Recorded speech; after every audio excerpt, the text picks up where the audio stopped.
Si Farsa ay isang makapangyarihang mage hero sa Mobile Legends na may mahusay na crowd control at burst damage. Siya ay kilala bilang Storm Witch at may kakayahang kontrolin ang mga elemento ng kalikasan. Kasaysayan. Si Farsa ay isang misteryosong babae na may kapangyarihan sa mga elemento ng kalikasan. Siya ay may mahusay na kontrol sa hangin at kidlat na ginagamit niya upang labanan ang kanyang mga kalaban. Kakayahan at mga skill. Thundershock. Passive.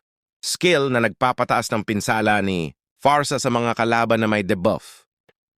Arcane Shock. Skill na nagpapalabas ng kidlat na nagdudulot ng pinsala sa mga kalaban. Featherfall. Skill na nagpapabagal sa mga kalaban at nagpapataas ng pinsala ni Farsa. Clipper. Ultimate.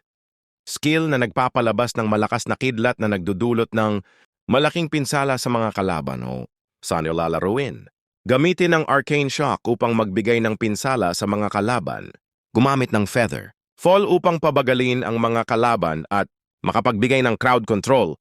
Protektahan ang sarili sa pamamagitan ng pag-iwas sa mga kalaban at paggamit ng Clipper upang makapagbigay ng malaking pinsala na pinakamahusay na build. An Emblem. Mage Emblem na may Flow, Observation at Cataclysm. Items. Lightning Truncheon, Glowing Wand, Holy Crystal, Ice Queen Wand, Blood Wings, at Necklace of Durance. Okay, just follow my channel and share para sa iba pang kaalaman. Thank you and good day.